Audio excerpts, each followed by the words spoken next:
सृष्टि बचपन से ही दिखने में सुंदर नहीं थी, लेकिन अमीर बाप की बेटी सृष्टि पर उसकी माँ जान छिड़कती। मेरी बेटी कितनी प्यारी है, भगवान सबको सृष्टि जैसी बेटी दे। सृष्टि धीरे धीरे बड़ी होती है।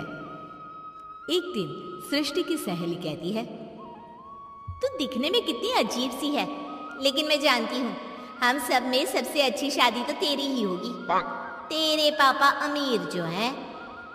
और बता नहीं सकते यार, दहेज तो हर कोई देता है, ये क्या ज्यादा ले जाएगी अपने पति के लिए?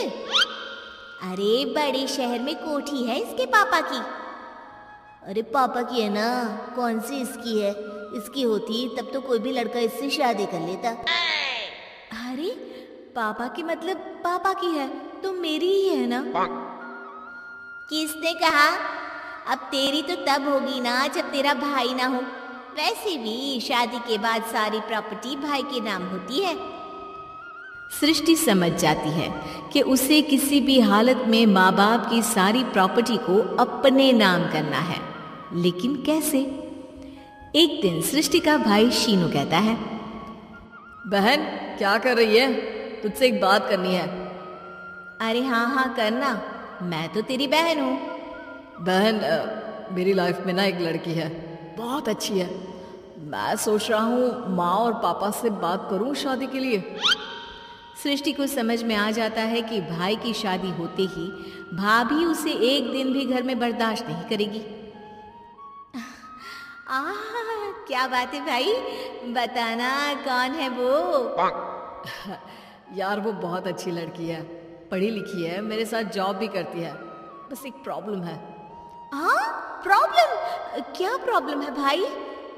यार वो शादीशुदा है, लेकिन उसके पति ने उसे सिर्फ इसलिए छोड़ दिया क्योंकि उसके माँ बाप दहेज नहीं दे पाए। सृष्टि ये सुनकर न जाने क्यों खुश हो जाती है। अरे भाई तो क्या हुआ, लड़की तुझे तो पसंद है ना? शीनू को लगता है कि बहन उसे समझ रही है। वो इस बात से अनजान होता है कि उसकी बहन की मंशा पूरा घर हड़पने की है। सृष्टि अपनी माँ से कहती है, मम्मी मुझे तो बहुत चिंता है, पता है शीनू क्या कर रहा है? अरे क्या कर रहा है, वो तो काम पर जाता है और वापस घर आता है। नहीं ना माँ, वो यही तो नहीं कर रहा, बाकी सब कर रहा है। आपको पता है उससे प्यार है, और वो भी एक शादीशुदा लड़की से। ये क्या हो गया, मैं सोसाइटी में क्या मुंह दिखाऊंगी? अरे तेरे पापा तो यही कहेंगे कि मैंने ही उसे बिगाड़ दिया है। माँ देखो, मेरी बात मानो, पापा पर भी विश्वास करने की जरूरत नहीं है। अब आप ही बताओ, पापा इतनी देर घर के बाहर रहते हैं क्यों? बोलो। अरे बेटा वो तो नौकरी करते हैं ना। तू बहुत भोली है माँ, पापा का ऑफिस तो 7 बजे खत्म हो जाता है, लेकिन देखो कितनी देर से आते हैं। अरे नहीं बेटा, ऐसी कोई बात नहीं है। सृष्टि माँ को एक औरत से बात करते पिता की फोटो दिखाती है। देखो माँ कैसे हैं पापा, मैं ना कहती थी कि पापा सही नहीं है। मैं तेरे पापा से बात करूंगी, दे फोटो मुझे। ओ माँ, वो तो डिलीट हो गई। लेकिन चल, तूने तो देख लिया ना, पापा से बाद में बात कर लेना। और हाँ, मेरा नाम बिल्कुल मत लेना। हाँ माँ। अब क्या था, सृष्टि की माँ और पिता के बीच झगड़ा होना शुरू हो जाता है। सृष्टि के मन में क्या चल रहा था कोई नहीं जानता था।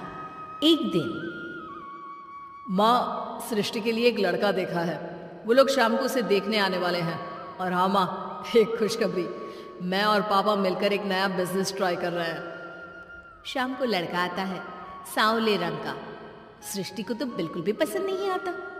लड़की की माँ कहती है, लड़की का चेहरा तो कोई खास नहीं, लेकिन अगर मेरे बेटे को आप लोग सेटल कर दें तो मैं उसकी शादी आपकी बेटी से करवा दूं।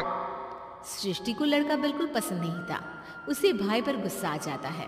लड़के वालों के जाने के बाद कहती है, माँ देखा शीनू मेरे लिए कैसा लड़का लेकर आया, न दिखाने लायक न सुनने लायक, सेटल भी नहीं, वो भी हम करे।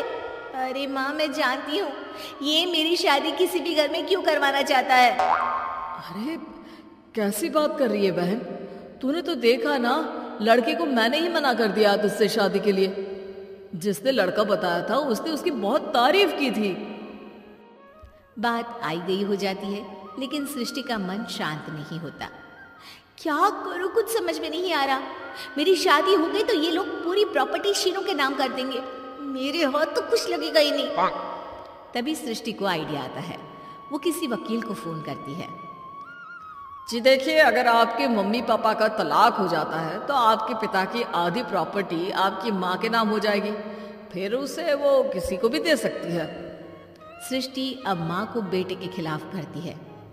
माँ, शीनू पर नजर रखा करो, वो जिस लड़के के प्यार में है ना वो शादीशुदा है।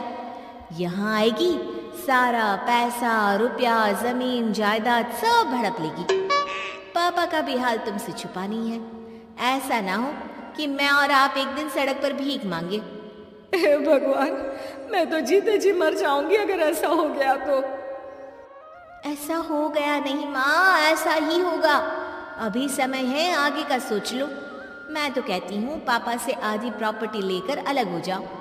पापा की आधी प्रॉपर्टी भी हम लोगों को अगर मिल जाती है ना तो अगले 7 जन्म सफल समझो। बेचारी माँ बेटी के कहने पर पति से तलाक लेकर अलग हो जाती है। सृष्टि अब पैसों से गाड़ी और अपने दूसरे महंगे शौक पूरे करने लगी। उसके दोस्त भी उसके पैसे इस्तेमाल करते। सृष्टि, कल तुम कहाँ थी? मैं सारा दिन घर पर अकेली थी। तो मैं क्या करूं? मैंने ठेका तो नहीं लिया है ना तुम्हें संभालने का। माँ को सृष्टि से ये उम्मीद नहीं थी। वो बैठकर रोने लगती है। वहीं उसका पति यानी कि सृष्टि के पिता आ जाते हैं। मैं जानता था कि तुम्हारा यही हाल होगा, तो आपने मुझे रोका क्यों नहीं? मैं रोकता तो तुम रुकती क्या? सृष्टि के कहने पर तुमने मुझ पर, अपने बेटे पर शक किया, लेकिन तुम ये भूल गई कि कैसे हम दोनों ने मिलकर जीवन में इतना सब खड़ा किया। माँ पति के गले लग जाती है। मुझे माफ कर दीजिए, मैंने आपकी कमाई का एक बड़ा हिस्सा गवा दिया। कोई बात नहीं, तुम साथ हो तो मैं ऐसी 7 प्रॉपर्टी खड़ी कर दूंगा। तभी वहां सृष्टि आ जाती है रोते हुए। माँ, मयंक ने मुझे छोड़ दिया। वो बोल रहा था जब तक मेरे पास पैसे थे तब तक ही वो मेरे साथ था। पापा, माँ, मुझे माफ कर दीजिए।